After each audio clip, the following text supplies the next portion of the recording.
Hola amigos de Chiclayo Deportes, ¿cómo les va? Tengan todos ustedes muy buenas noches. El día de hoy estamos en una edición más de este humilde programa Chiclayo Deportes 2020, llevándoles a todos, a sus hogares, toda la información del fútbol, tanto a nivel local, nacional e internacional. El día de hoy vamos a tener un invitado muy especial para poder conversar un poco más acerca de la dirección técnica. Pero antes voy a darle el pase a mi gran amigo Santino Nicoletti, directamente desde la capital, la República Limeña. Santino, muy buenas noches, un gusto saludarte. ¿Cómo estás, Alonso? También es un gusto mío estar contigo en esta nueva edición de Chiclayo Deportes 2021 y vamos a hablar, como tú bien lo dijiste, sobre un tema muy importante, creo yo, que siempre se debe de tocar, con lo que es el trabajo de un director técnico en los equipos de fútbol y qué es lo que se tiene que tener en cuenta para que también los jugadores puedan estar en un buen nivel, ¿no? Tanto por parte del técnico, del jugador. Vamos a hablar de todo un poquito, Alonso, con nuestro invitado que tenemos el día de hoy. Así es, Santino.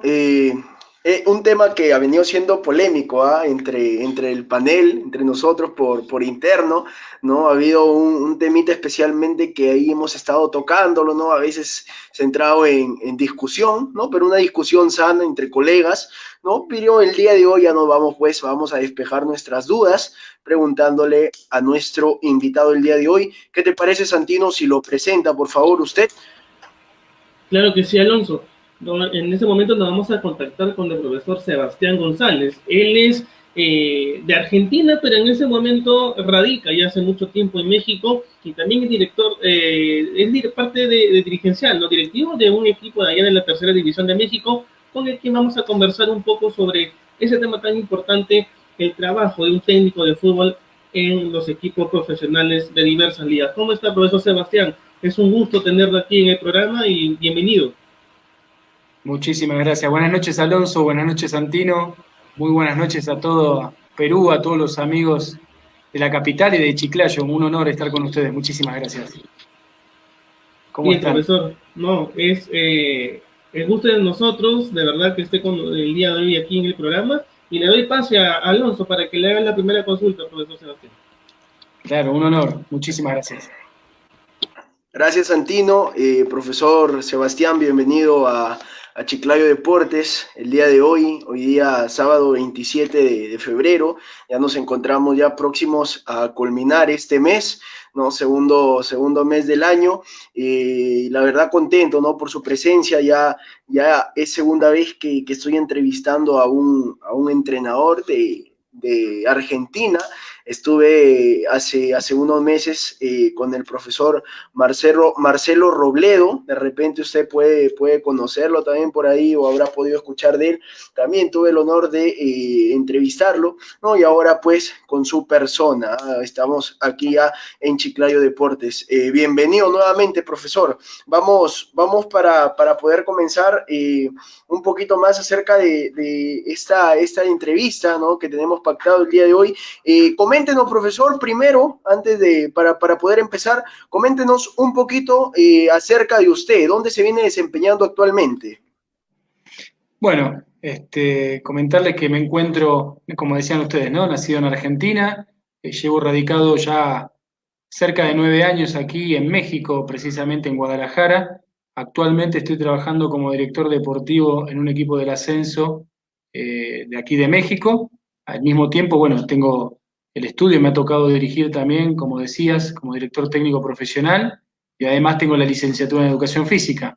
Cuando me ha tocado empezar hace muchos años mi carrera, empecé como preparador físico y después, bueno, ya quería seguir investigando, quería seguir estudiando, empecé la carrera de director técnico, así que, como les comentaba fuera del aire, ya más de 20 años en el medio trabajando tanto en Argentina como en México, y gracias a la profesión haber conocido muchos países hermanos, entre ellos Perú, donde todos me han tratado muy bien, así que es un orgullo estar acá con ustedes.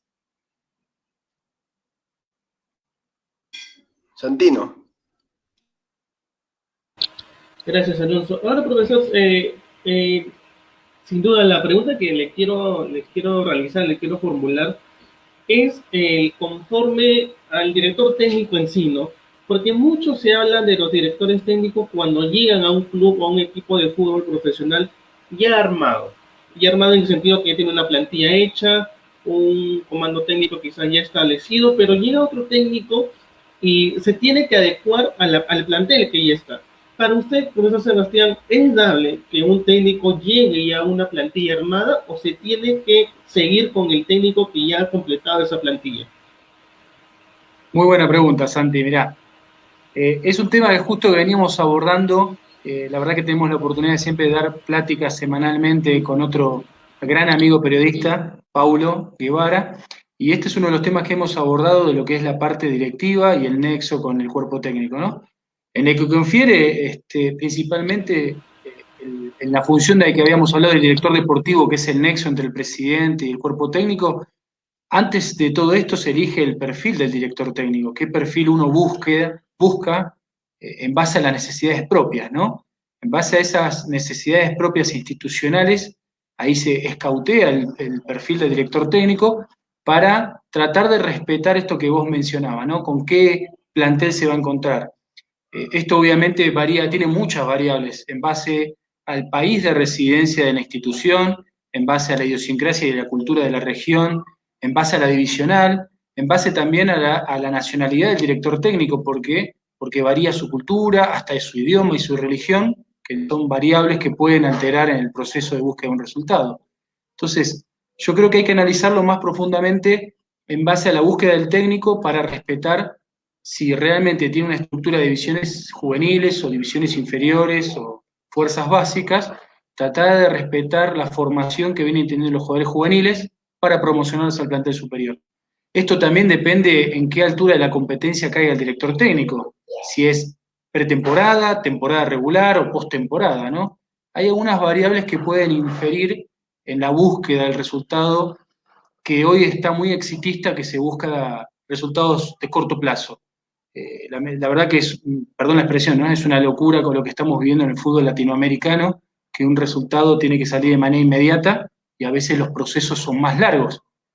Entonces, por eso a grandes rasgos le hago el mapeo de cómo es la búsqueda de un director técnico y con qué plantel se va a encontrar.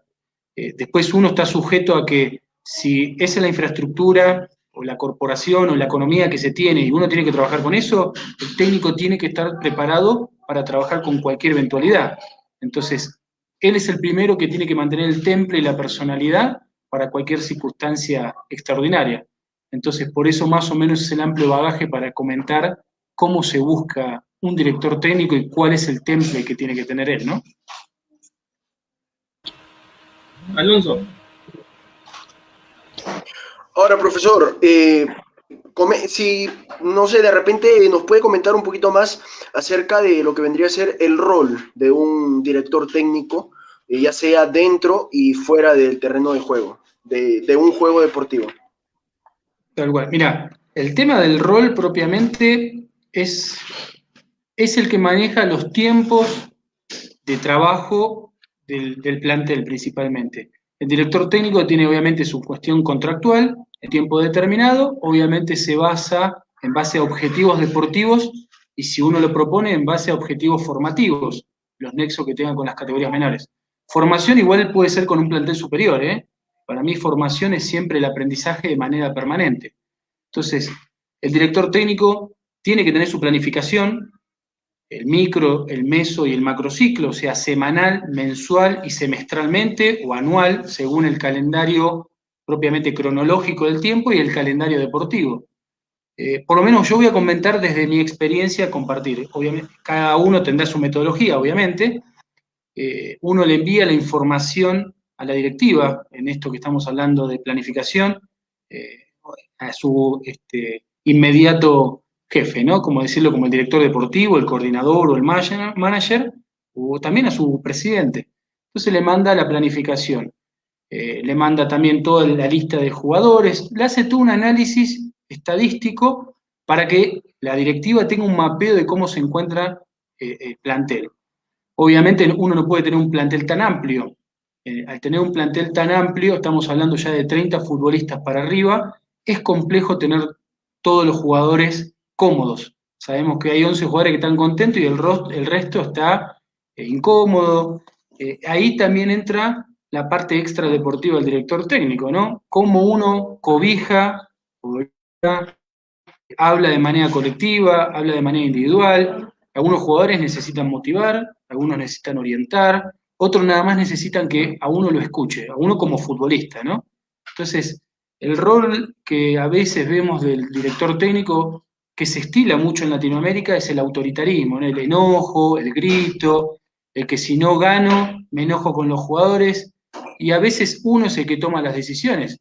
Entonces, el director técnico hoy tiene que ser más pedagogo, tiene que tener más herramientas, no solamente futbolísticas, tiene que comprender, no digo que sea ni psicólogo, ni que tampoco tenga respuesta para todo, pero a veces por eso está articulado el cuerpo técnico. El director técnico tiene que saber orientar si necesita otro profesional, y otro profesional no está mal. El otro profesional tiene herramientas que yo no puedo poseer. Entonces, así como también existe el preparador físico, el auxiliar, el utilero, el doctor, también existen los psicólogos, es miembro del staff. En el caso hipotético que uno puede incorporar más gente a su plantel, como equipo de trabajo. Si uno no puede incorporar y queda supeditado a la institución, no hay problema, el técnico tiene que adaptarse a la realidad, a lo que decíamos, de infraestructura y economía. Entonces, entre preparar planificaciones, búsqueda de objetivos, el resultado parece que es lo primero que se busca, y para mí es lo último. El resultado va a llegar por decantación. Yo le puedo asegurar que si usted contiene, convence y le da herramientas a los futbolistas, el futbolista va a hacer lo imposible que tenga a sus manos para sacar un resultado deportivo. El futbolista muchas veces está subestimado, que parece una persona corriendo atrás de una pelota, ¿no? O un balón. Y le puedo asegurar que el futbolista es la persona, tiene una capacidad muy grande. Jugar al fútbol no es nada fácil, después le voy a explicar el porqué.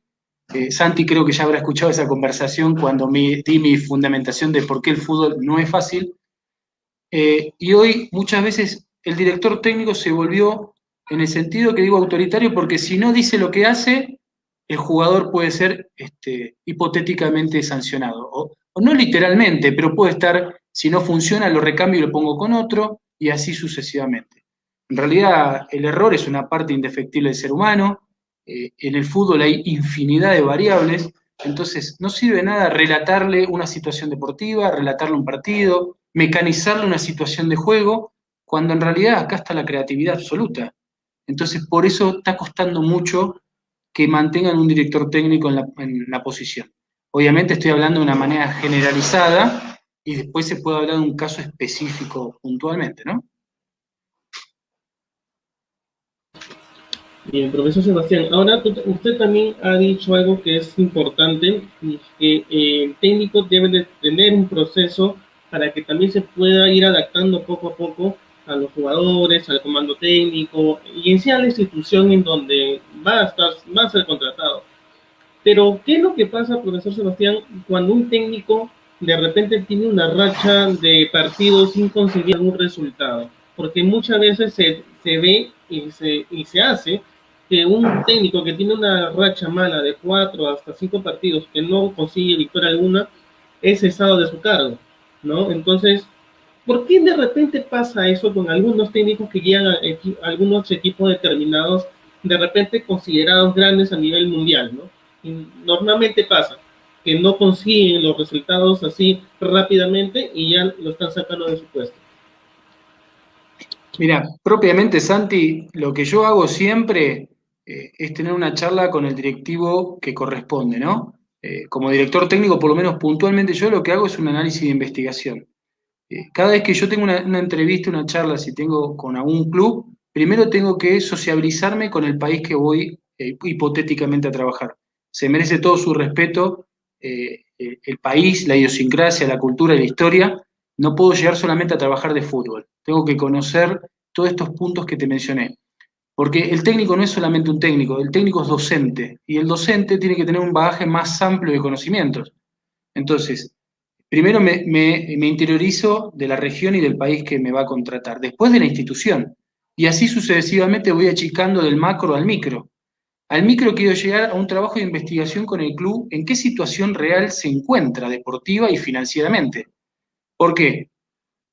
Porque imagínate, de los 20 o 18 o 16 equipos que participan en una divisional, hasta el que tiene un presupuesto más acotado, el equipo que por ahí está peleando los últimos lugares, también todos tienen el mismo deseo de trascender y lograr los primeros lugares. Entonces, ¿qué? ¿El primero es el mejor y del segundo para abajo no existen? Es falso. Entonces, en este trabajo de investigación, uno tiene un mapeo, habla con el directivo y le dice en qué situación, dentro de los estándares de ese análisis, puede lograr el objetivo deportivo. Yo no puedo llegar a una institución y prometerle algo que no esté a mi alcance de manera inmediata. En este caso que vos mencionás, Seba, agarraste un equipo que está en los últimos lugares. Bueno, trataremos de hacer algo paliativo, algo para tratar de salir de la situación emergente en ese momento. Pero también tengo que ser realista pensando a posteriori, no solamente para mi gestión, sino para mi sucesor, porque nadie va a perdurar. Mi función es mejorar lo que tiene la institución. Por eso yo no hablo de proyecto, yo hablo de plan. El proyecto ya está funcional, el proyecto es el club, es su funcionalidad permanente.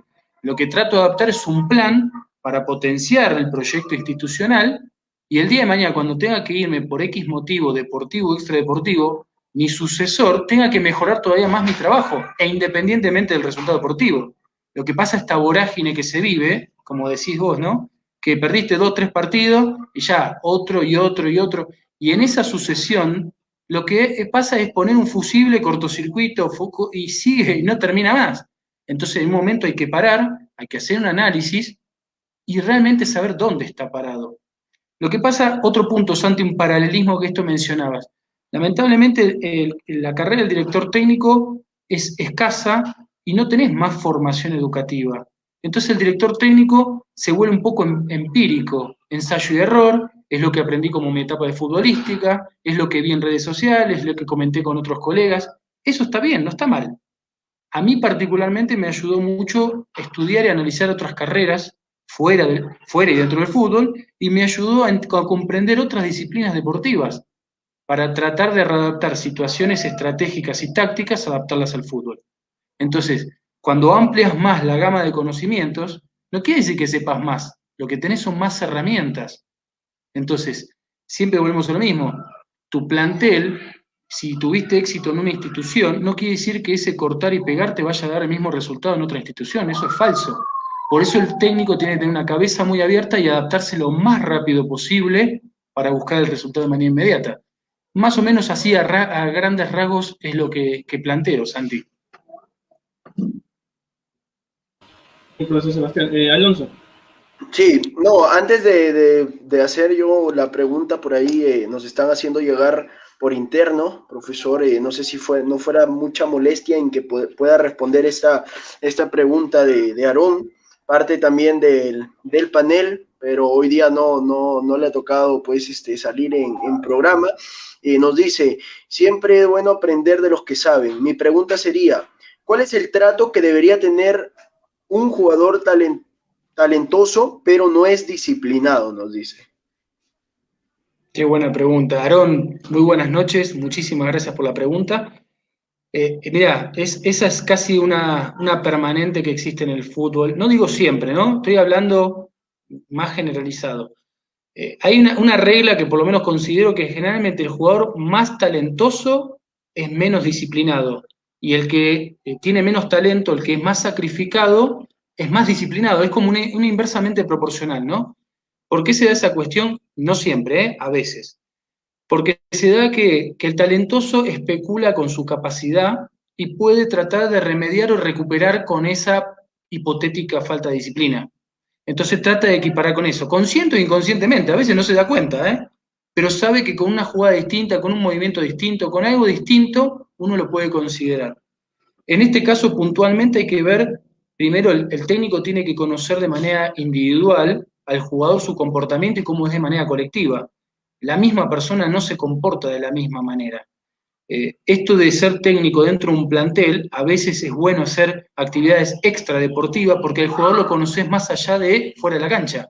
Reuniones, comidas, eventos sociales, que después los voy a comentar, te sirve para dar un concepto más específico del comportamiento del jugador. En esto también hay que ver, en esto que te decía, por eso es importante conocer la historia, la idiosincrasia y la cultura de la región, porque pensamos que todas las personas son iguales, tienen un comportamiento según la provincia o estado, según la ciudad, según el país. Obviamente no te va a dar específico, pero te da un mapeo, un paneo de aproximación. En base a eso también, ¿qué edad tiene? Si el chico ya está dejando la adolescencia, tiene 17, 18 años, si ya es un adulto o ya está cerca del retiro. Según esos indicadores, bueno, ahí lo tratas de cobijar, contener, a veces exigir, a veces lo pones de tu lado para que él sea un referente para posteriori, que otro jugador líder tome su lugar. Entonces trata de buscar esas estrategias para que el jugador te apoye en tu conducción y que lo principal haya armonía en el plantel y en el vestuario. Obviamente uno siempre es responsable de la toma de decisiones. Acá jamás, o por lo menos particularmente yo, jamás voy a exhibir a un futbolista. Todo lo que se habla dentro de un plantel y de un vestuario se tiene que quedar ahí, tanto a nivel privado como persona, como a nivel privado como futbolista. Pero esto que preguntaba Aarón es muy particular porque se da en muchas situaciones. Entonces, particularmente Aarón, es tener el ojo clínico y tratar de conocerlo, no juzgarlo. A veces por ahí el problema que tenemos los técnicos es hablar más de lo que tenemos que escuchar. Si nosotros escucháramos y prestáramos atención a los detalles, les puedo asegurar que muchas veces tenemos más el partido ganado, metafóricamente hablando, que propiamente todo el tiempo estamos hablando. Esto que yo decía recién, del relato, del estar diciendo todo el tiempo, y a veces los jugadores nos sorprenden con una acción, con una respuesta. Entonces les cortamos esa creatividad. Entonces es importante conocer al futbolista para saber no manipularlo, ¿eh? No estoy ni diciendo ni manipulación ni nada por el estilo, sino buscar esa congruencia y esa empatía entre ambas partes. Y para cerrar esa pregunta, esto es normal, si uno puede tener diferencias en su hogar, discusiones domésticas como cualquier familia, no vas a tener diferencia con un plantel de 30 jugadores. Diferencia no es sinónimo a pelea, ¿eh? Diferencia es nada más pensar distinto y tratar de que ese pensar distinto homogeneizar una idea. Entonces, vamos a encontrar diferencias, puede haber discusiones, es normal. Sería anormal que esté todo bien. Así que muy buena la pregunta de Aarón, espero haberla contestado. Bien, profesor.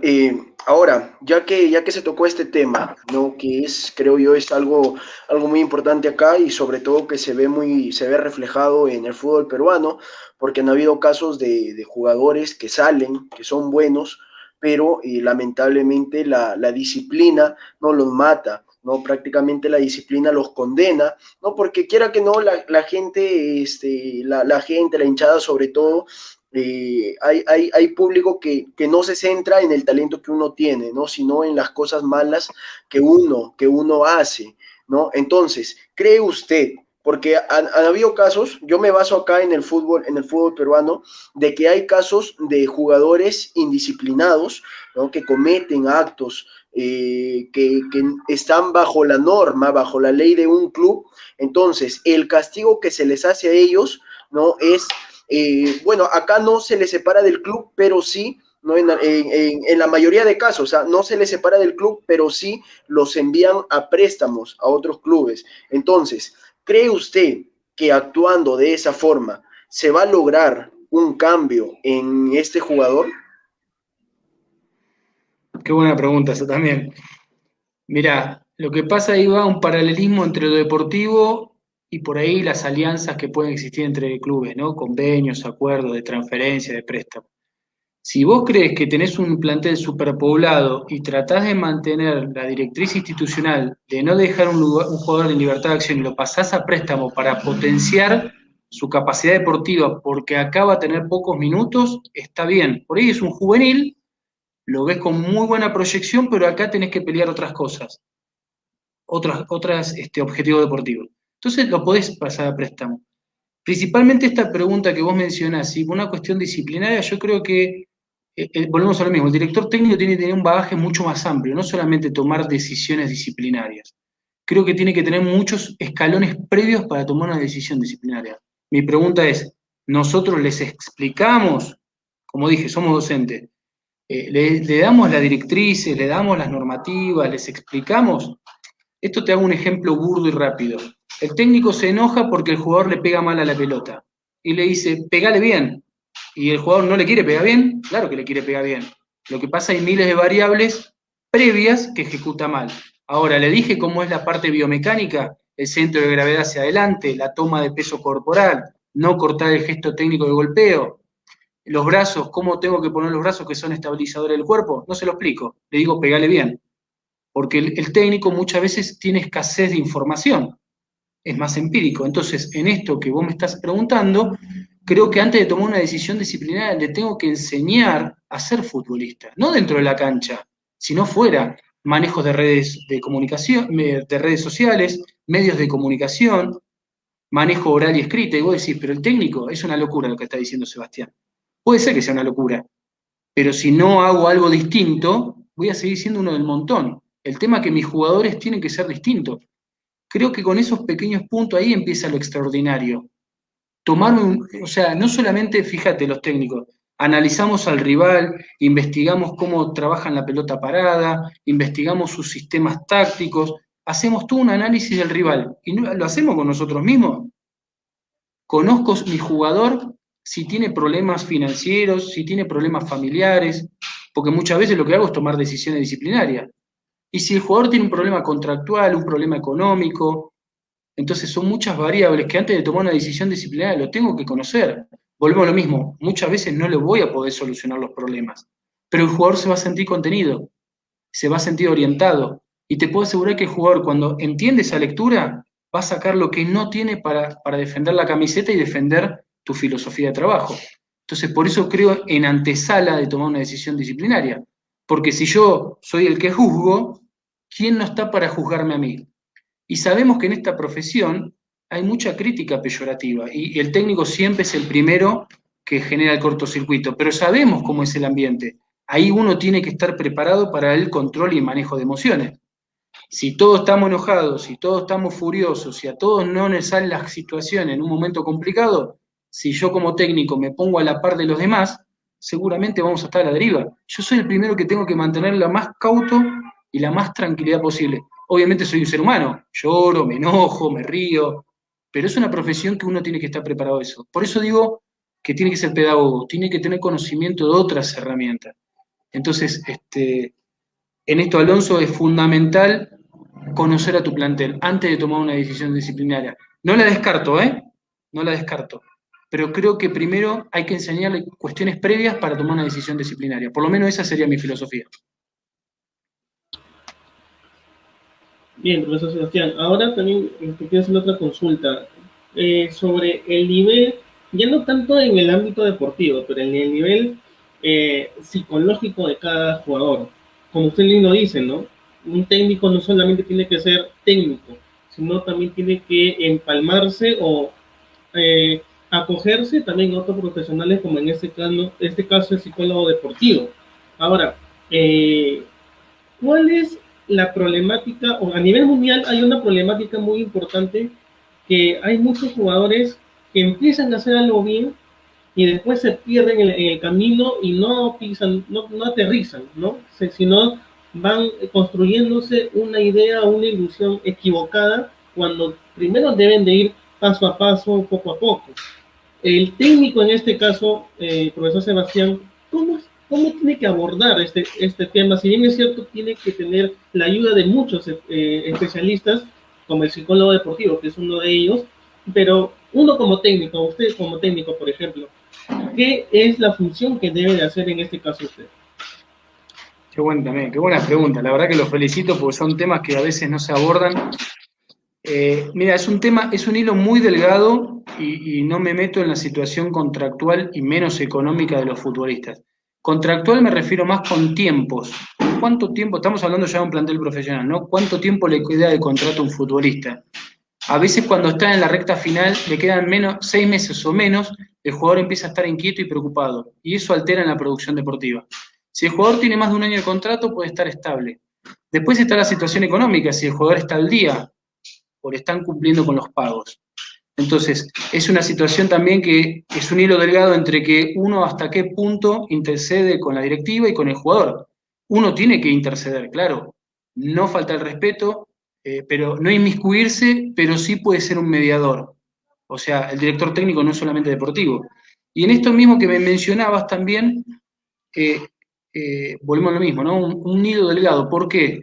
Porque muchos jugadores, generalmente juveniles, que suben al plantel profesional o son transferidos, y por ahí no tenían un sueldo y ahora perciben un monto medianamente interesante, pero de 0 a algo es mucho. ¿En qué invierte su primer sueldo un futbolista juvenil? Una. Segundo, un jugador que económicamente está estable. ¿Cómo se va a autosustentar el día que se retire? Porque todo es efímero. Entonces son cuestiones que uno tiene que abordar.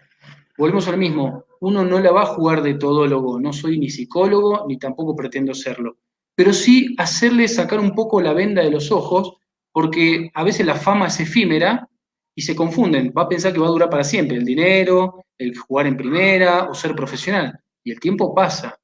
Entonces, sí creo que el jugador tiene que tener una carrera educativa, le cueste lo que le cueste, no importa, dentro o medio del fútbol, para el día de mañana ser un profe, un técnico, un directivo, o tener otra carrera fuera del fútbol, pero ese es tu sustento para el día de mañana. Y después, esto que mencionabas vos, ¿no? Del tema, ¿cómo haces para mantenerlo con los pies en la tierra? Entonces, ahí vas a buscar casos reales, a veces de éxito y no éxito, donde le da conciencia al futbolista. Te lo comento muy fácil, esto que te iba a comentar, cuáles son los trabajos de conciencia que uno hace fuera del fútbol, y lo comento abiertamente. Donde me toca trabajar, siempre 1 o 2 veces al año hacemos visitas a penitenciarías, donde hay reclusos. También 1 vez al año vamos a centro de recuperación de adicciones, de distintas adicciones, no importa cuáles. Esto lo que hace con el jugador, lo sensibiliza, lo concientiza y lo que hace no discrimina, que es lo más importante, nadie está exento de nada. Entonces, cuando vos interactúas con las personas que tienen que estar en una penitenciaría o en un centro de rehabilitación, el jugador lo que hace es decir, esta es la realidad, no es lo que yo, un rato de fama, no quiere decir que vaya a perdurar, pero la vida en la calle cotidiana sí, eso existe.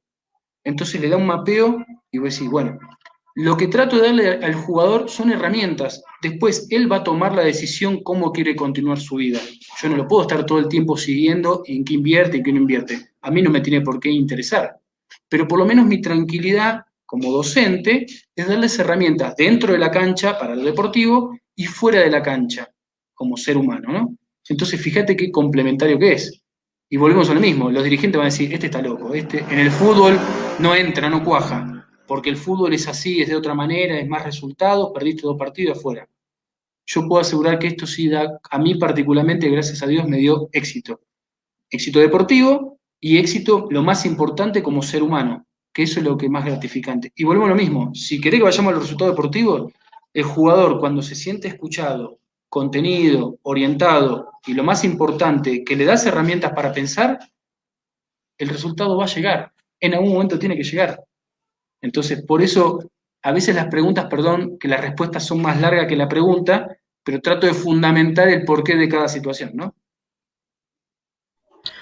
Sí, profesor, no hay problema, la verdad se sabe de que siempre el invitado tiene que explayarse más que las personas que lo entrevistan, ¿no? Y la verdad que estamos teniendo pues muy buenas respuestas, acá nos están haciendo llegar buenos comentarios también por interno.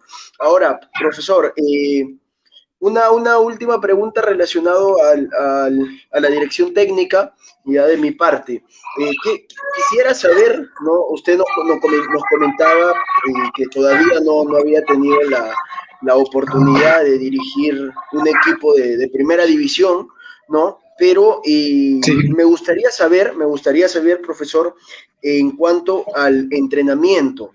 El entrenamiento es lo mismo que se le hace a un equipo de primera, es lo mismo que se le hace a un equipo de segunda y a un equipo de tercera, o son entrenamientos muy distintos. Mira, lo que pasa yo con eso de los entrenamientos son muy particular. Cada técnico tiene su metodología y es muy respetada. Cada colega tiene su particularidad y perfecto. Yo siempre, cada vez que voy a una institución, lo que hago es hacer un análisis, como te había mencionado. No puedo armar una planificación en base a una percepción muy subjetiva. Me daría un resultado falso. Trato de hacer un análisis institucional y deportivo para que me dé estándares, ¿no? Dentro de esos estándares busco los parámetros propiamente en la búsqueda de lo que busca la directiva me va a mencionar qué necesita o qué búsqueda en base a mi contratación, y yo lo que le puedo ofrecer. Obviamente todos al kit de la cuestión, todos queremos ganar, todos queremos jugar bien y todos queremos salir campeón. Es muy difícil, todos buscan lo mismo. Lo más importante en todo esto, en la búsqueda de esos resultados que necesita y quiere la directiva, es dejar un legado. Nosotros pasamos lo que perdura en la institución. Hay instituciones que tienen 50, 100 y más años, ¿no? Entonces lo que uno trata de dejar es lo mejor, respetando la filosofía institucional. Yo soy una persona que respeto mucho la historia de cada club. Uno no va a imponer, sino uno va a tratar de complementar y mejorar y potenciar lo que tiene el club. Y en base a esto, obviamente, los tiempos son iguales. En el fútbol lo que mencionabas, ¿no? Un trabajo semanal, un trabajo mensual, y obviamente los objetivos buscados en el semestre, o en el año calendario, o en el año deportivo. Entonces, sí, obviamente esto está concatenado con los colaboradores, ¿no? En base a la preparación física. ¿Qué altura de la competencia estamos cayendo? Si es pretemporada, temporada regular o postemporada. Obviamente, ¿con qué cuerpo técnico cuenta uno? Porque a veces las instituciones te contratan solamente al técnico o te puede contratar todo el staff. Son algunas variables que infieren sí en la búsqueda de un resultado.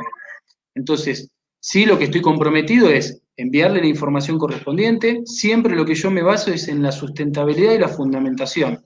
Yo no digo nada porque se me ocurre a mí. Trato de apoyarme en mis colaboradores, en mis colegas. Uno se equivoca, a veces uno se confunde, como todo ser humano. Entonces, en eso apoyarte con tus compañeros, ellos te dan una orientación complementaria. Y a veces te apoyás con gente que está fuera del cuerpo técnico, con gente que no tiene nada que ver con el fútbol. A veces la gente que está fuera del fútbol es más objetiva que uno. Entonces, esas son las estrategias que utiliza uno como análisis de investigación. Por ahí mis trabajos son mucho más complejos, son rebuscados para el fútbol actual, que es más conciso y directo, pero volvemos al mismo, esto lo habíamos hablado con Santi. Para mí, y esto es una particularidad mía, el hablar fácil para mí es generarle facilidad al jugador. Y no es que el fútbol lo tenemos que hacer difícil, pero no lo ayuda a pensar. Si hablo como si hablara en un bar con gente que no... Tengo que hablar con propiedad porque esto es una profesión. Si al jugador no lo hago pensar, le genero una zona de confort. Al jugador le tengo que enseñar a pensar, tengo que utilizar modismos y la comunicación propia del medio. Si yo me manejo como si fuera, no sé, cualquier medio, cualquiera, por mencionarlo así vulgarmente, o sea, por eso pierde un poco de prestigio el ambiente, ¿no? Y nosotros, nuestra profesión también a veces se ve demeritada. El que está en el fútbol no estudió, por decir un ejemplo, lo he escuchado, ¿eh? El que juega al fútbol es un pobre tipo, y lo he escuchado. Y no, son profesionales. Nada más que nuestra profesión está demeritada y está evaluada también por nuestro comportamiento. Entonces nosotros somos los primeros que nos tenemos que autoexigir para que nos empiecen a valorar. Entonces, perdón, Alonso, que me extendí, es mucho más amplia en esto de cómo se trabaja uno en la semana, ¿no? Sí, profesor. Bien, bien, profesor. Ahora cambiamos un poquito del tema, profesor. Ahora también preguntarle que nos están también mandando esta pregunta, nos las están escribiendo también por interno, ¿no? También preguntarle esta situación que vivió el año pasado Argentina y a nivel mundial, ¿no? Sobre el fallecimiento de Diego Maradona. ¿Cómo usted ha visto el fútbol en sí argentino? ¿Cómo ha afectado esta partida de Maradona al fútbol argentino y en sí al fútbol mundial? Mira, es una pregunta complicada porque vos sabés que Maradona siempre es una persona que genera controversia, ¿no? Genera amor y genera odio. Voy a tratar de ser lo más equitativo, lo más ecuánime posible. Como futbolista, para mí fue extraordinario Maradona. De su vida privada no hablo porque se merece su respeto. Independientemente si está en vida o ya obviamente ya no, pero se merece su respeto porque ya es una persona que no está presente. Independientemente si estuviera con vida, se merece su respeto porque es un ser humano. Como futbolista me pareció extraordinario. Obviamente, fíjate, como país Argentina sintió una pérdida terrible. Trato de buscar la objetividad del país que perdió como hasta un prócer. Puede sentirse como exagerado, ¿no? ¿Por qué como un prócer? Porque Maradona ha peleado contra la corrupción, ha peleado contra el poder. No hay que mezclar sus problemas personales que lo involucraron en el fútbol con su personalidad. Su personalidad también a veces arrogante, es verdad, sus maneras de contestar a veces no eran las correctas, pero para el país era un patriota. Él, lastimado, dolido, o peleaba contra quien peleaba, siempre defendió la camiseta argentina hasta donde pudo y como la sintió. Por eso es tan grande el sentimentalismo, el fanatismo y la pasión, porque Maradona ya superó la barrera de ser futbolista, sino que se metió ya en la historia como si fuera un prócer. Suena como exagerado, pero lo que pasa hay que entenderlo propiamente desde el país, el fanatismo que se entiende. La verdad que a mí particularmente me dolió muchísimo, me dolió no tanto como el ser Maradona, sino me dolió como persona. Me dolió muchísimo que quedó en soledad, a pesar de ser mundialmente una persona muy conocida, se fue solito. Y eso es lo que el peor que le puede pasar a una persona, ¿no? Quedarse y lamentablemente dice sola. Esa es mi versión, que es la tristeza más grande, ¿no? Que se fue solito. No pudo estar con sus hijas, no se pudo estar con su entorno. Y sí, eso es lo que más me dolió. Después el Maradona futbolista, ya, ¿qué puedo decir que no sepan? El Maradona persona, ustedes sacarán sus conclusiones, pero sí para la Argentina fue una pérdida muy grande. Así que por eso le tengo mucho respeto como persona y admiración desde lo deportivo. Alonso. Así es, Santino. Muchísimas gracias. Ya que tocaste el tema de Maradona, por aquí nos están haciendo también, nos están haciendo llegar preguntas también acerca de la pelusa, como era muy conocido, ¿no? En Argentina, pero ya pues lo vamos a ver, vamos a hacerle llegar al profesor. Por aquí nos preguntan. ¿Considera que Maradona tenía la capacidad para ser director técnico? Mira, lo pasa, hablar de un colega no me gusta, la verdad que no me siento cómodo con la respuesta porque entre colegas, por lo menos particularmente yo, no me gusta hablar de otros colegas. A veces, yo lo voy a responder con un paralelo. A veces el hecho de ser un excelente futbolista, no solamente el caso de Maradona, de cualquier caso, no es directamente proporcional con ser o que te dé los mismos resultados que director técnico, o viceversa. Por ahí no tuviste una carrera futbolística trascendental, o por ahí no fuiste futbolista profesional, pero como técnico fuiste muy exitoso. A veces tomar la palabra éxito es confuso, porque nada más nos referimos a qué logró, o dónde jugó, o qué ganó. Y para mí la palabra éxito es mucho más amplia, más profunda. Pero particularmente con la pregunta, no es directamente proporcional. O a veces sí. Mirá el ciclo de Gallardo, me pareció un excelente futbolista y directamente proporcional se le dan los resultados deportivos. Eh, Después uno queda sujeto a la filosofía de cada entrenador, uno se puede sentir más identificado con uno o con otro. En el caso por ahí de Maradona, el hecho de haber sido un excelente jugador de fútbol, por ahí él pensaba que con eso podía transmitir su sentimiento, su pasión, y por ahí le funcionó, no sé, eso quedará sujeto a cada uno como lo quiere evaluar. Yo particularmente tengo otras filosofías y otras particularidades que me llevan a tomar otras decisiones.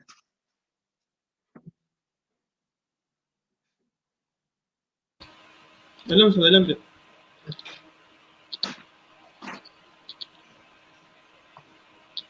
Sí, sí, ¿me escuchas? Sí, sí, Alonso. Ya, perfecto. Bien, ya vamos, continuando, aún quedan minutos. Eh, Me he quedado, la verdad, con dos preguntas que quiero hacerle, profesor. La primera pregunta que le quiero hacer es, entrando ahorita al tema de las plantillas de cada equipo, ¿no? Las plantillas, los jugadores que hay. ¿Usted cree que es necesario tener mínimo dos jugadores por posición o prefiere tener jugadores que sean polifuncionales? Qué buena pregunta también. Mira, esto también va con el bagaje que hablábamos del conocimiento del director técnico.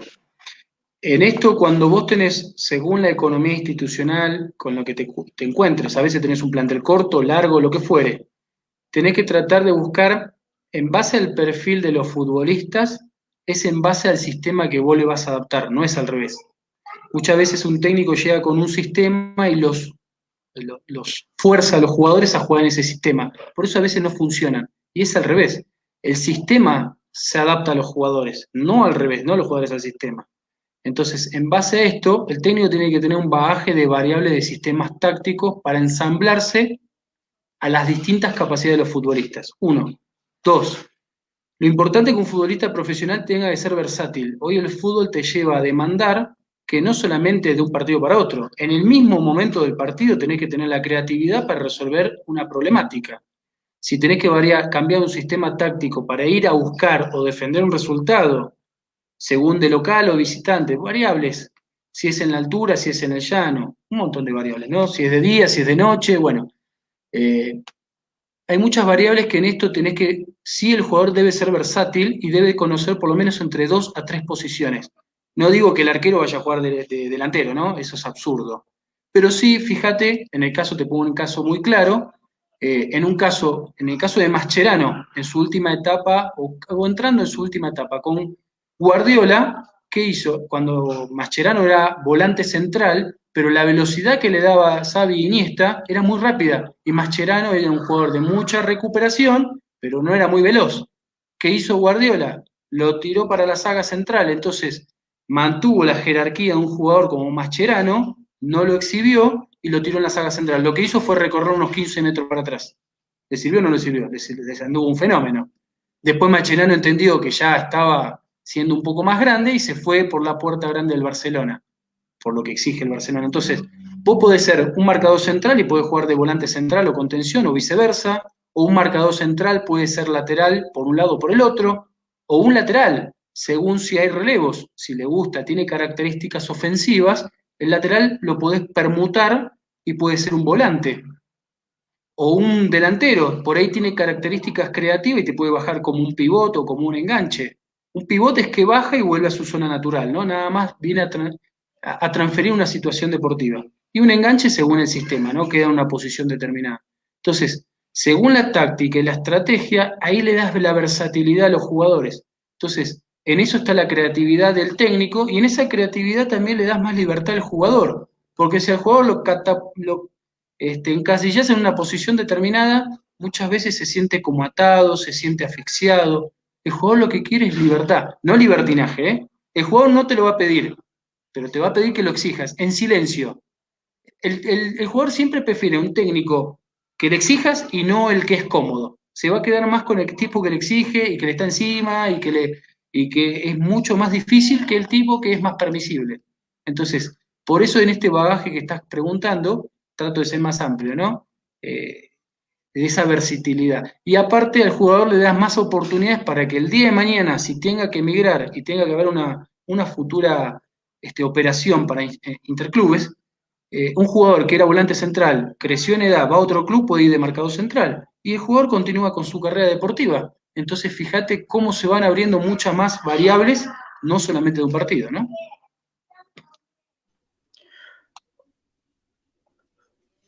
Así es, profesor. Y ahora, profesor, con el tema de la aclimatación, en cuanto a cuando es en un partido en altura, ¿no? Y en un partido que uno, porque se sabe de que a veces se juega en altura, ¿no? Llano, y hay veces de que juegas, bueno, acá en Perú, ¿no? En Sullana, a veces te programan un partido 1 de la tarde donde el sol es tremendo, ¿no? De repente, ¿qué hacer en esos casos? ¿Son de repente entrenamientos diferentes acerca de altura con calor?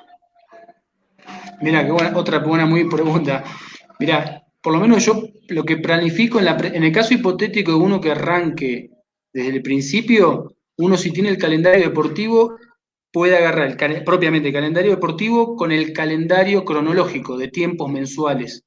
En base a eso, según cómo venga, a veces si es torneo o si es liga. Torneo generalmente dura 3 meses y medio, 4.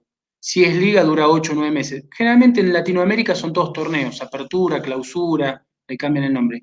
Ligas hay en Europa, que son ida y vuelta y le pegan todo derecho. Ahí varía la planificación. También varía si tiene postemporada. La postemporada puede ser la liguilla, como tiene México. Clasifican X cantidad de equipos y siguen compitiendo. El resto que quedó eliminado, después toman decisión. En esto que vos mencionabas de la altura y del calor, es importante si uno tiene el calendario deportivo, porque la puesta a punto del equipo es en la pretemporada, no en la temporada regular. La temporada regular es para hacer mantenimiento. Muchos equipos lo que hacen es seguir exigiendo al futbolista en la temporada regular, en una semana tipo, y el jugador lo que hace es caer en una continua lesión o una continua fatiga, cansancio, y después al futbolista, por eso hay muchos equipos que se lesionan de manera permanente. Y vos decís, pero por ahí le pusieron mucha carga, o por ahí lo hicieron descansar poco. No, pero acordate que el cansancio es acumulativo, no es que el último partido. El cansancio viene de la pretemporada. Por eso se tiene que analizar bien, en base al calendario deportivo, en base a los tiempos, qué tiempo de pretemporada. 1, 2 o 3 ciclos de entrenamiento propiamente en un día, cuánto tiempo le das de recuperación, cuánto tiempo es físico, cuánto tiempo es técnico, cuánto tiempo es táctico, cuánto tiempo es también estímulos audiovisuales. Entonces, no son factores menores.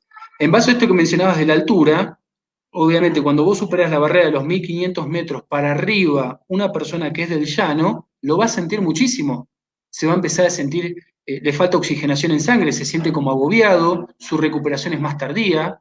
Entonces, esto es muy claro en las eliminatorias. ¿Por qué te pensás que Bolivia saca tanta ventaja jugando arriba de 3000 metros del nivel del mar? No solamente por la falta de oxigenación en sangre, porque vas caminando y te empezás a asfixiar. Y es una buena ventaja del seleccionado boliviano, está bien, sino que también la presión atmosférica genera un papel preponderante. Fíjate, esto lo hemos, que no sé si lo escuchaste, Santi, en un programa que hemos hablado, los goles de la selección de Bolivia o de los equipos bolivianos en Copa Libertadores o Copa Sudamericana son de mediana o larga distancia. ¿Por qué? Por la presión atmosférica que tiene propiamente la altura, con la atmósfera, la pelota cae y no te das cuenta. Vos decís, la tira por arriba del travesaño. Y la pelota cae como un efecto increíble, una parábola que vos decís, no es posible. Eso tiene que estar en consideración del director técnico, la presión atmosférica que tiene la región. La pelota te va a caer con una parábola y a una agresividad que no lo tenías contemplado si está debajo de los 2000 metros. Entonces, no es solamente la preparación física. ¿Cómo preparás estratégicamente el partido si tenés que hacer una presión alta, una presión media, para que no te pateen de lejos, ¿no? Un ejemplo cualquiera. Entonces, sí es importante tener el calendario deportivo, el calendario cronológico, y en base a ese calendario empezás a hacer tus ciclos, tus microciclos, mesociclos y macrociclos, ¿no? Sí son puntos, y esto también infiere si es de día, si es de tarde, de noche, si las distancias, vos decís, ¿qué tiene que ver de día y de noche?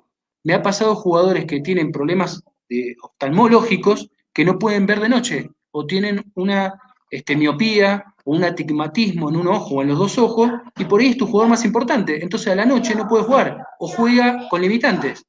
Y vos decís, no puede ser eso. Sí pasa, me ha pasado. Entonces, infiere el día, infiere la región, infiere si es verano o es invierno, un montón de variables. Si es pasto natural, si es pasto artificial. Hay muchísimas variables que sí tiene que considerar. Perdón la extensión de la respuesta.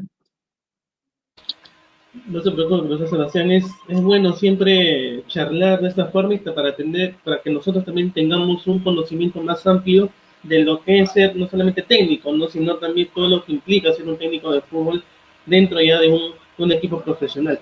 Ahora, profesor Sebastián, tocando otro tema, y ya prácticamente este es el último tema para ya ir cerrando también el programa, hablar algo que usted mencionaba hace poquito, de las eliminatorias. Quiero hacerle esta pregunta general, ¿no? ¿Cómo ve usted las eliminatorias sudamericanas? ¿Tiene usted algún favorito, algún equipo favorito que pueda llegar a Qatar 2022? ¿O todo está muy peleado, todo está muy igualado para usted en estas eliminatorias atípicas que estamos viviendo? Mira, el fútbol sudamericano a nivel selecciones se ha equiparado muchísimo. Sacando, lamentablemente, Venezuela, que es el único equipo sudamericano que no ha participado nunca en un mundial, ha crecido muchísimo. A pesar de tener cuestiones políticas y sociales, el fútbol venezolano siguió creciendo. Por ahí en otros tiempos que otros países, algunos han crecido más que otros, ¿no? Sí está, Lo que pasa es un camino, dirigir una selección es distinto a un equipo que trabaja semanalmente. Los tiempos son distintos, las tareas del director técnico son más de análisis e investigación que propiamente trabajo de campo. Los jugadores los recibís 4 o 5 días antes y tenés que plasmar tu idea lo más rápido posible. No hay mucho tiempo. En un equipo tenés mucho más tiempo, ¿no? Hoy estamos transitando las eliminatorias que, bueno, sacando Brasil y Argentina, que son los que están ahí marchando, pero Brasil le ha costado, está bien, ganó todos los partidos, pero no le es fácil. Hoy Perú está en una etapa de transición. Le toca vivir la etapa de transición como le toca vivir cualquier selección. En su momento la sufrió Brasil, Argentina está saliendo de esa etapa de transición de generación de futbolistas que han llegado a una cresta de edad y tienen que venir camadas nuevas. En esto Gareca está trabajando sobre eso, no hay que perderle, obviamente, voy a decir algo absurdo, pero lo tengo que decir, perderle la confianza y perderle la estima a Gareca después de todo lo que ha logrado, sería una locura, ¿no? Hay que tenerle paciencia porque Gareca lo que está haciendo está en una etapa de transición, devolviéndole la identidad.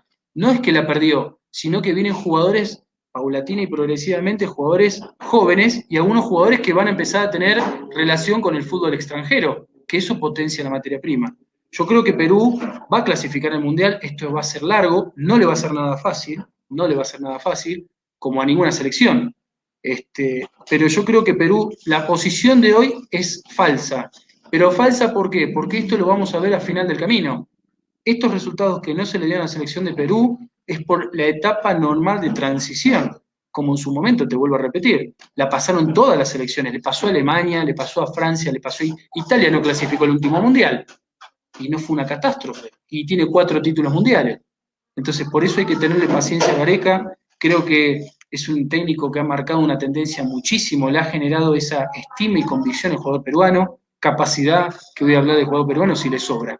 Nada más lo que hizo él, que creo que es la misma política, ¿no? Fue orientarlo, cobijarlo y darle más herramientas. Pero el potencial es natural del jugador peruano. Así que particularmente estas eliminatorias a largo plazo va a estar muy parejo. Creo que el único que va a marcar más la diferencia es Brasil, eso no me cabe ninguna duda. Argentina creo que está bien ubicado en una segunda posición y del tercero para abajo creo que va a estar muy, muy parejo. Eso es lo que creo. Alonso, antes que hagas la pregunta, quiero también hacerle otra consulta así chiquitita al profesor Sebastián. Profesor, hemos visto en el Mundial de Clubes un equipo brasileño que quizás no fue como lo que nosotros pensábamos, ¿no? Y esto también se debe quizás, profesor, no falta, pero de repente al decrecimiento del fútbol de Brasil, porque de repente podemos ver un Brasil en selección muy cuajado, ¿no? En sus líneas, muy cuajado en muchas cosas, pero en los equipos de Brasil de repente ya no vemos eso. ¿A qué de repente se puede dar este problema para usted?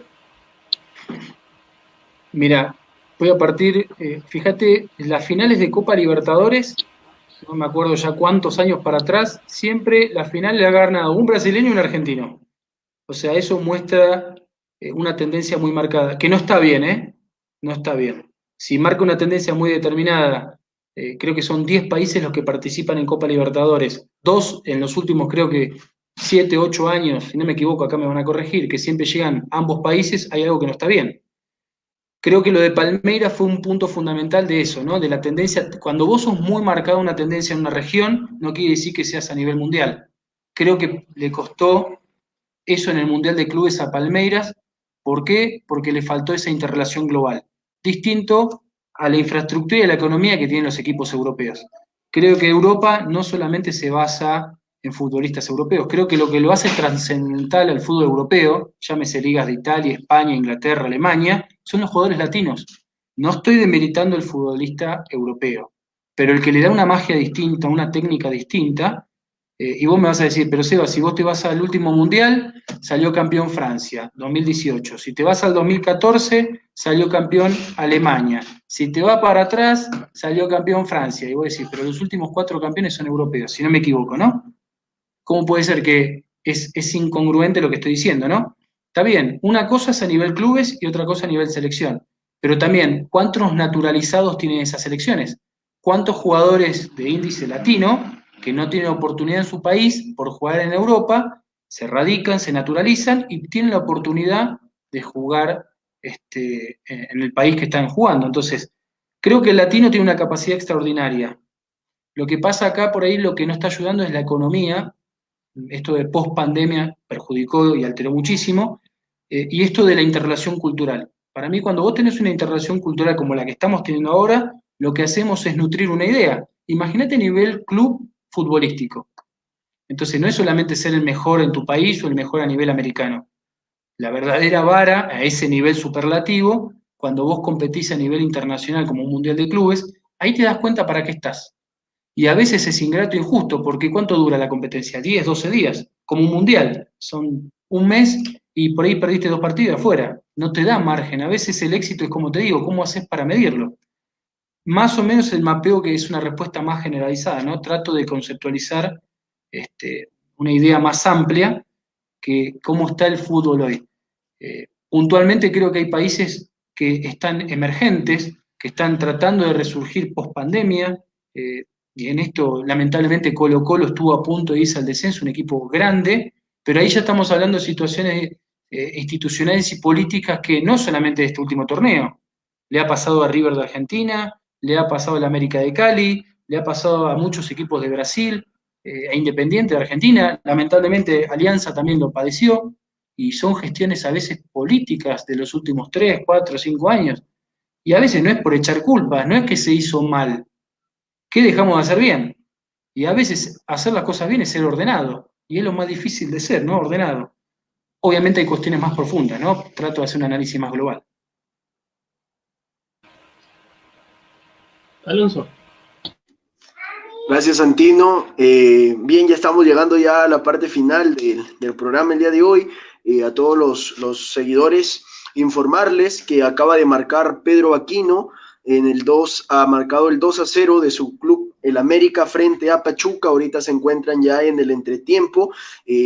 Aquino le está yendo muy bien últimamente con el cuadro del América, ¿no? De México, y esperemos pues siga con esa racha que tiene, ¿no? Es un gran jugador, sabemos el potencial que tiene para estas eliminatorias que se viene. Profesor, ahora una última de mi parte para finalizar.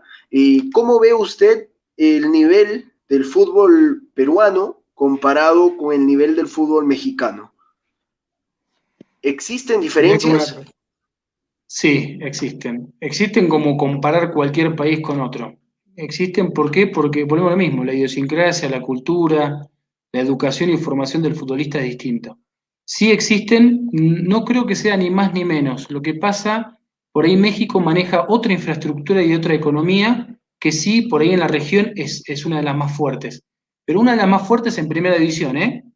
Porque primera división aquí en México es una isla con el resto de todas las divisionales. Acá hay 4 categorías profesionales, es una isla. Primera división, que se ve a nivel Latinoamérica y a nivel mundial, no es lo mismo que el resto de las divisiones.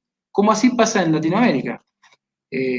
Creo que el nivel, volvemos a lo mismo, depende también de la economía que vos tengas. Si vos tenés una economía mucho más fuerte y en lo que se puede estable, vas a hacer incorporaciones de mayor jerarquía. Más tiene, más trae, pero no quiere decir que mejor posee.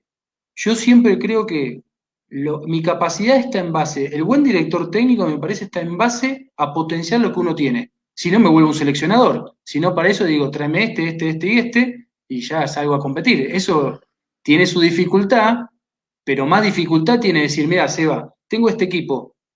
Listo, ahí tengo que yo sacar mi capacidad para potenciar lo que tengo. Entonces, lo que pasa hoy, volvemos a lo mismo. Entre el resultado de manera inmediata, la poca paciencia, siempre decir, necesito refuerzo y ni siquiera sé lo que tengo adentro. O sea, fíjate a veces las inconsistencias, ¿no? Creo que el buen director técnico, sí, a veces un refuerzo viene bien para potenciar lo que vos tenés adentro, pero el buen director técnico trabaja a lo que tiene y lo trata de mejorar. Entonces, sí hay diferencias, principalmente de infraestructura y de economía. Creo que Perú está en un estado como de transición. Esto de la pandemia les pegó fuerte a los clubes, desde lo que puedo percibir desde el extranjero, Pero volvemos a lo mismo, tenemos que volver a la esencia, a la raíz del jugador peruano. Un jugador que tiene sentimentalismo, que tiene sentido de pertenencia, un equipo que siempre fue protagonista, y a veces volvemos a lo mismo. Vos decís, Seba, pero le cuesta ganar un título. Sí, pero no importa, acá no pasa por ganar títulos, a veces no es tangible, no es medible, pero siempre los equipos peruanos fueron protagonistas. Entonces creo que hay que volver a la esencia. Equipos que juegan bien al fútbol, jugadores peruanos que han jugado en todas partes del mundo, no es casualidad, no creo que haya suerte ni casualidad en el fútbol. Lo único que hay es esto, que es la realidad.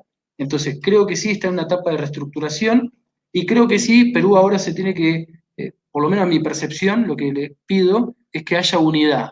Unidad entre todos los clubes, unidad para ayudar al país, a la selección, y en esa unidad a veces hay diferencia, hay cuestiones económicas que no se van a poner de acuerdo, hay políticas, hay cualquier cosa, hay negocios, pero en esa unidad crece todo el país. Y en eso se hace la unidad. Y en esa unidad a veces genera conflicto, hay gente que no le va a gustar la manera de pensar de uno. Pero creo que Perú, si se une, creo que puede ser una selección que se van a volver locos, van a decir, yo creo que puede estar entre las 10 mejores del mundo. No es fácil competir contra Perú. Nada más que el peor enemigo de Perú, ¿sabes quién es? Perú mismo. No es el rival de afuera. Entonces, y lo digo porque los quiero muchísimo, tengo muchísimos amigos peruanos, bendito Dios. El enemigo número uno está dentro. El enemigo uno es uno mismo, a veces con sus negaciones, con sus enojos, con sus egos, con sus caprichos, no nos deja crecer. Entonces, creo que el día que dejemos esas cuestiones de lado, si trabajemos realmente en equipo, me agrego, digo, trabajemos como si estuviera en Perú, creo que puede ser una potencia futbolística. Muchos van a decir, este está demente, pero bueno, tengo fundamentos para sostenerlo. No hoy ni mañana, estamos hablando a mediano y largo plazo, 5 o 10 años tranquilamente puede ser un equipo potencia.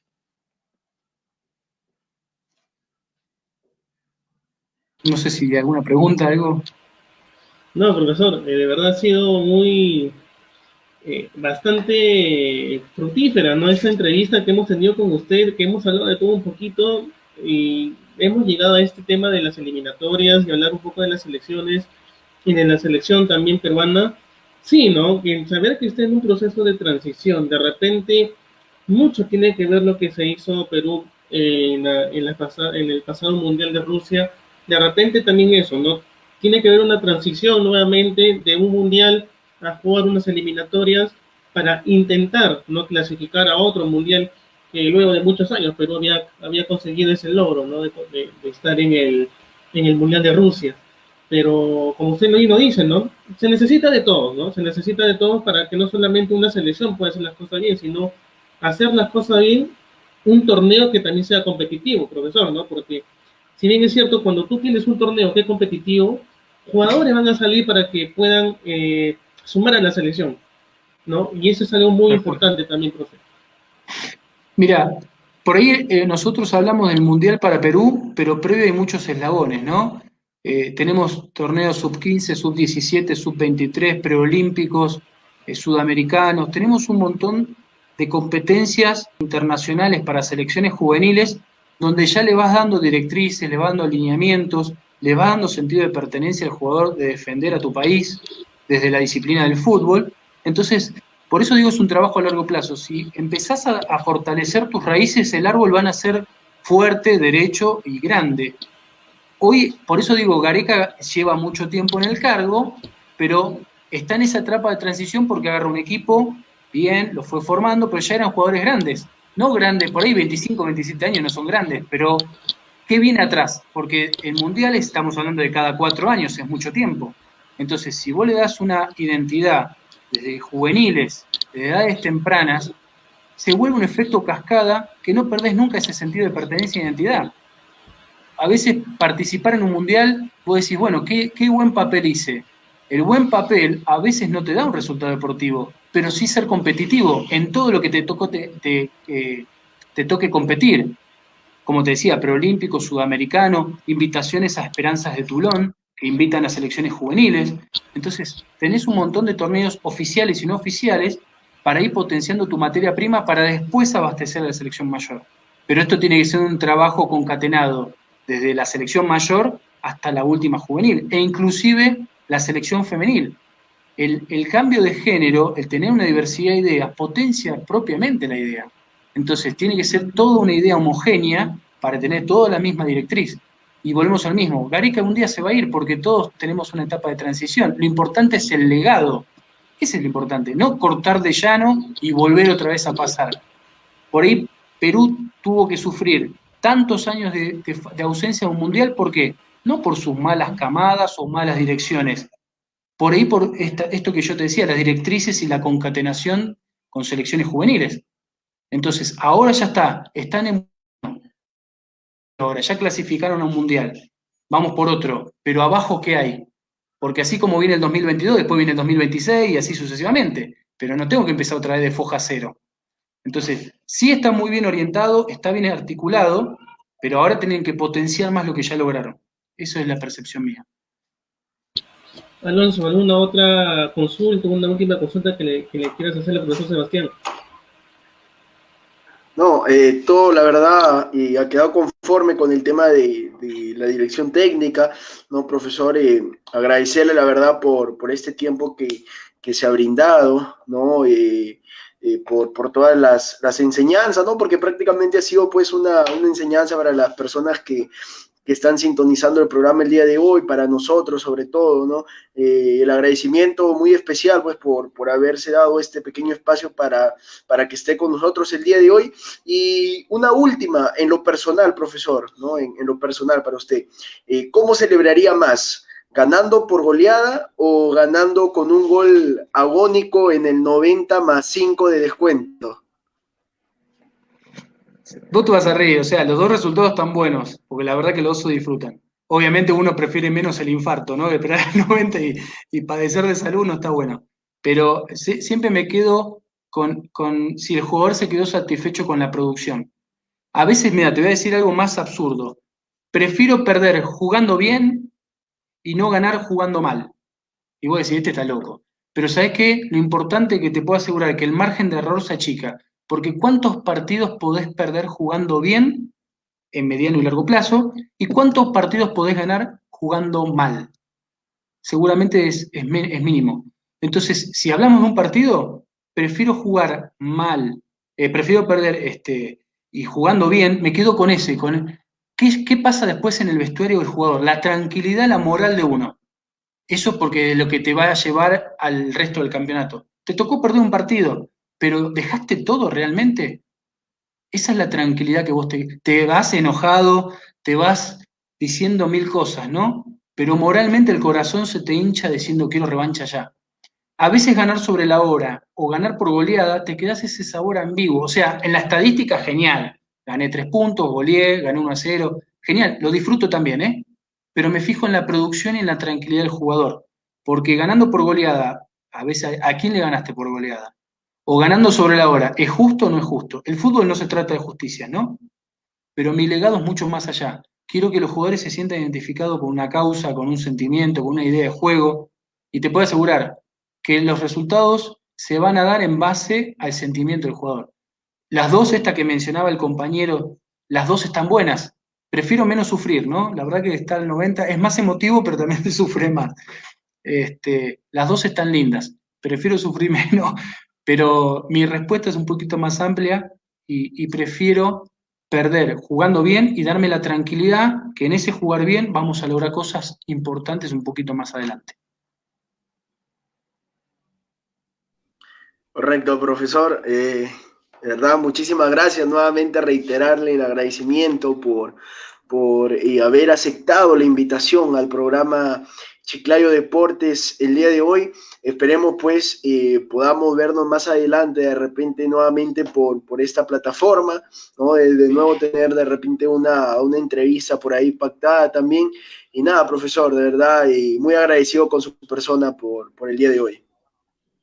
Bueno, la verdad que Alonso, Santi, muchísimas gracias por la invitación, un honor haber estado aquí. Les agradezco a todos ustedes, a todo el pueblo peruano que los quiero muchísimo. Como siempre, desearles bendiciones y acá estamos a las órdenes para lo que se les ofrezca. Santino. Sí, Alonso, antes de cerrar, justo mira, sí, nos ha llegado un comentario de Jesús María. Si no fuera mucha molestia, profesor. No, al contrario. Una ultimita. A ver, nos dice, primero Primero saludar al señor Sebastián González agradeciendo su buena disposición y apoyo. Le preguntaría qué tan difícil es como entrenador separar la amistad y confianza con el jugador y el lado profesional al momento de corregirlo. Bueno, primero saludar a Jesús, muchísimas gracias, buenas noches Jesús, un placer. Es muy buena pregunta también porque se genera un hilo muy delgado entre la distancia jugador-futbolista, ¿no? Hoy el futbolista rápidamente te mide de una u otra manera tu capacidad, tu manejo de grupo. Hoy creo que el director técnico, antes de abordar la pregunta, es un moderador de emociones. Tenés que tener la capacidad y las herramientas para trabajar en cancha, ¿no? Pero tenés que manejar mucho más las emociones, los medios de comunicación, a veces no ser tan exitista y tan extremista. A veces por ahí somos muy fatalistas. Si perdemos, se terminó el mundo, si ganamos, somos campeones. Somos muy extremistas. Y más los latinos que somos muy pasionales, ¿no? En esto que comenta Jesús, es una buena pregunta, ¿por qué? Porque uno es un ser humano antes que ser futbolista o entrenador. Entonces genera una empatía, genera una hipotética amistad. ¿Por qué digo una hipotética? Porque imagínate qué difícil que es cómo generás esa cercanía, pero que él no se confunda para conmigo o que el resto no piense que yo tengo afinidad con un jugador. O sea, genero empatía y confianza por todos por igual. Obviamente uno se siente un poco más identificado con uno o con otro, no lo vas a manifestar, pero eso no quiere decir que seas equitativo y vayas a buscar lo mejor para tu equipo. No es que voy a poner a los que tengo más afinidad y los que no, o más empatía y los que no, no pasa por ahí. Eh, Muchas veces se da que las relaciones se dan extradeportivas e inclusive cuando el jugador se retiró, toma la misma filosofía que el técnico que tuvo, que le dejó marcado algo en su carrera deportiva. Entonces, exigir se les exige a todos por igual, desde el más grande hasta el más chico, desde el primero hasta el último, por decir una manera, porque para mí son todos primeros. Entonces, es difícil, no es fácil lo que pregunta Chuy, eso lo tenés que manejar. Chuy, acá se le dice a los Jesús, perdón. Acá en México se le dice Chuy afectivamente a los Jesús. Lo que pregunta Jesús, lo tenés que manejar con mucha cintura, con mucha muñeca, como se le dice, con mucha sensibilidad, porque algunos te miden, y otros quieren abusar de ese exceso de confianza, y otros realmente quieren tener una amistad contigo. Es muy difícil. A veces uno mantiene una distancia, a veces aparece uno como apático, por decir una manera, pero no quiere decir que uno no lo cobije. Por lo menos particularmente yo soy el primero, que independientemente de lo que pase en el resultado, yo los voy a estar esperando en la puerta del vestuario y a todos les voy a dar su abrazo como corresponde. Después, si tengo que hacer algún llamado de atención, lo haré en la semana, particularmente a un caso puntual o colectivamente. Pero el día de partido, a todos por igual, los estoy esperando a todos por igual, si salimos y entramos todos, y eso es lo que yo puedo demostrarle. Mi empatía es para con todos por igual. Así que espero haberte respondido, Jesús, la pregunta. Mire, profesor Sebastián, de verdad ha sido un gusto que usted nos haya acompañado el día de hoy y esperemos que no sea ni la primera ni la última vez que nos acompañe aquí en el programa. Seguramente vamos a estar nuevamente en contacto con usted y sobre todo también cuando empiecen las eliminatorias, ¿no? Que ya van a empezar, ya nos falta mucho para que empiecen las eliminatorias. También le hacemos la invitación para que nos pueda acompañar para hacer un análisis de repente a la previa, que cuando inician las eliminatorias, y a una post, ¿no? Cuando ya se den los partidos y podamos ya hablar, analizar un poquito más de ellos. De verdad, profesor Sebastián, muchísimas gracias por estar aquí con nosotros. Muchísimas gracias, Santi, Alonso, la verdad, muchísimas gracias de corazón. Ahí estamos a la orden para cuando ustedes digan. Yo con total confianza, con total amistad, les agradezco de corazón su tiempo y agradecerle el tiempo a la gente, que todos que han participado, hasta los que han escuchado el programa, que lo más lindo que tenemos es el tiempo, que lo hayan compartido. Alonso. Así es, profesor, muy amable ha sido con nosotros, la verdad, al poder responder las preguntas también de nuestros seguidores, ¿no? El día de hoy que han estado aquí compartiendo la transmisión con nosotros, han estado interactuando, ha sido muy amable con ello y nada, pues profesor, desearle los mejores éxitos, ¿no? En todo lo que se proponga en un futuro, ¿no? Dentro de su carrera de entrenador, de director técnico y esperando de todo corazón que goce de muy buena salud, que es lo que más se requiere en estos tiempos, en esta coyuntura actual, profesor. Muchísimas gracias y la verdad espero pues volver a encontrarnos nuevamente. Un fuerte abrazo, profesor Sebastián, cuídese. Muchísimas gracias. Un fuerte abrazo a todos y bendiciones. Muchas gracias, Alonso. Gracias, Santi.